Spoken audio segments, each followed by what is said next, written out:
Welcome back to the Scaredy Cat Guide, my friends. My name is Ginny, and today we are talking about Navi River Journey in Disney's Animal Kingdom.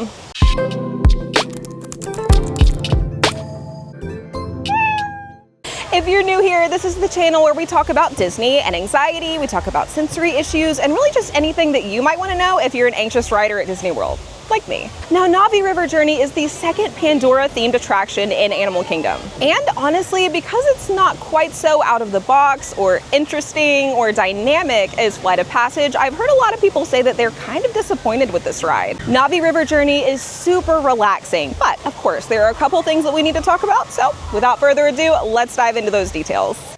This relaxing river journey contains darkness, animatronics, and some sometimes loud sound design. So let's start off by talking about that darkness factor. Now, of course, like many other dark rides that you'll find across Disney World, the entire ride is, well, pretty dark. In this particular case, the ride has a nighttime theme, so you feel like you are drifting slowly through this beautiful nocturnal environment. Now, I will say that because the setting is on Pandora and it is, you know, a little unfamiliar, a little bit alien, some of the creatures and the sound design, which we'll talk about later, can be maybe a little bit unsettling to some people. Now, it is not intentionally scary at all. I would maybe just call it a little unfamiliar. And all of the plants and animals and sounds that you have coming at you are just not something that you see on a typical nighttime stroll. This, coupled with the fact that it is a dark ride, I could see this being just a little bit intimidating to some riders.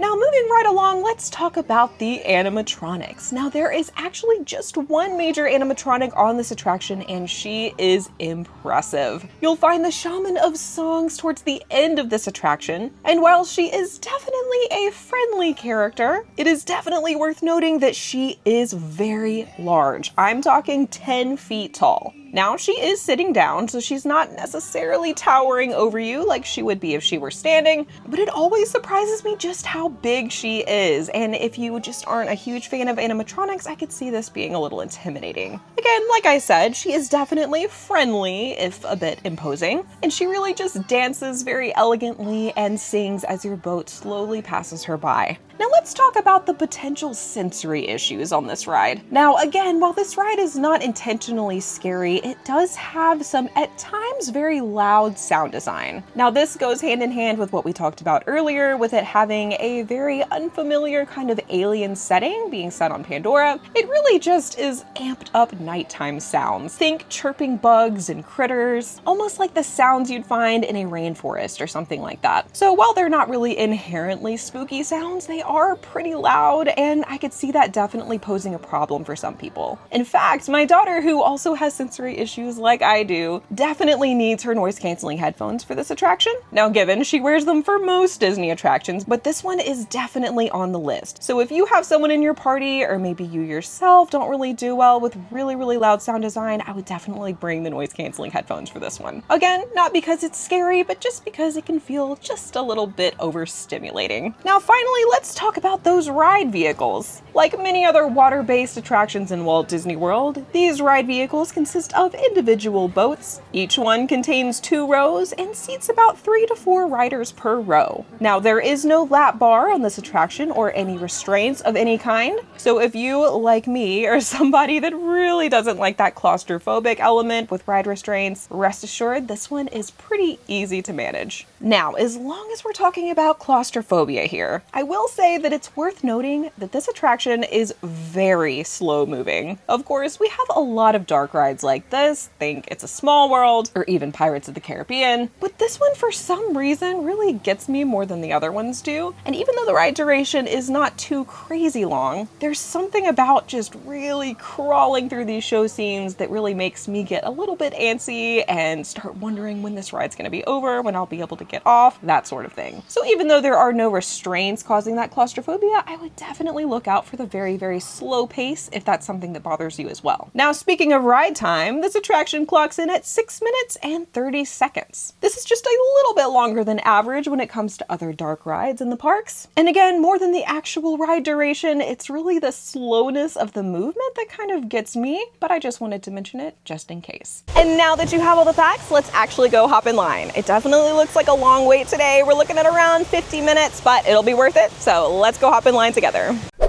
You'll find the entrance to this attraction in the Pandora section of Animal Kingdom. Once entering the queue, you will find yourself in this outdoor area that of course is themed to the nines. There is beautiful landscaping all around you that really immerse you in the world of Pandora. After winding around for a bit, you will enter a covered area, and this is where most of the queue will take place. Now, the theming of course is amazing. It is beautiful. There are all these crazy details that I didn't even notice until I came through just recently for filming, and it's really just a very cool little section.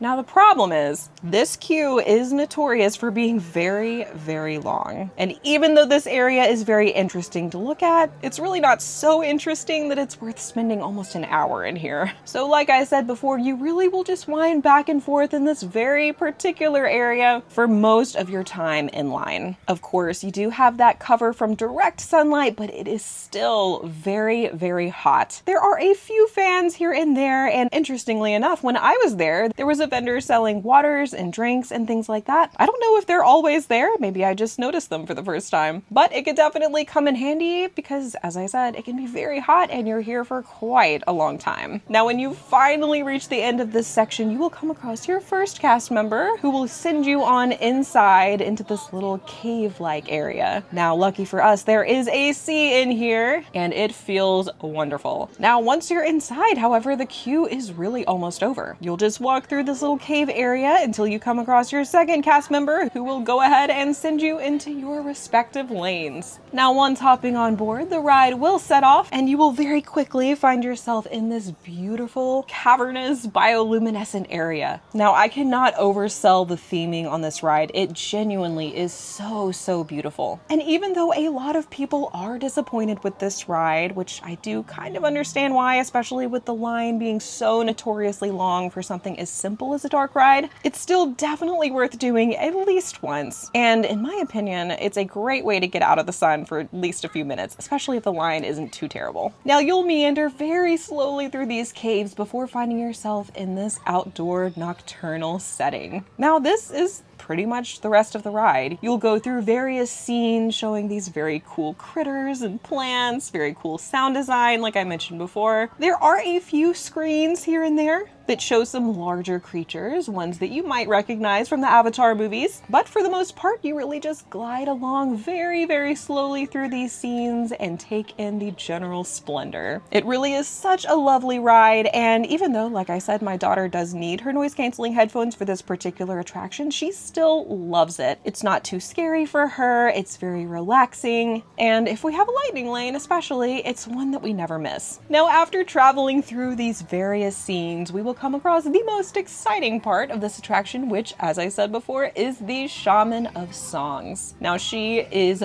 gorgeous. I could geek out about her animatronic all day. She's so fluid and beautiful. The motions are so lifelike, and I just absolutely adore getting to see her. Now, I'll make a note here that sometimes she is down. Like with all animatronics, they can have their bad days too. And when this happens, you will have a screen in her place instead. You'll still get to see her, but it won't be the animatronic, sadly. Now, we'll slowly pass our Shaman of Songs before ending up in another little cave-like area. I always really enjoy the music at this part of the ride. And you'll see just a few more little scenes and cool props before finding yourself back at the loading station. Your boat will pull into the station and you will be able to disembark and head towards the exit. And there we have it. What do you think about Na'vi River Journey? Do you think it's overhyped? Or maybe underhyped? I actually went into this ride for the first time a few years ago, really having low expectations, but me and my husband absolutely loved it. Of course, we didn't have to wait for very long that first time, and it was a super hot day, so getting into that AC and having a nice leisurely float through this beautiful landscape was very nice and kind of an unexpected surprise. However, I totally understand the argument that it's not worth that long wait time. I think it totally depends on the person, and if you're someone like me who really doesn't do well with some of the more intense rides, this might be a good fit for you. But I want to know what you guys think. Now, of course, as always, if you enjoyed this video, please don't forget to leave a like, subscribe, stick around, stay a while. We would love to have you in our little community of anxious riders. I hope you guys have a wonderful day, and I'll see you in the next one.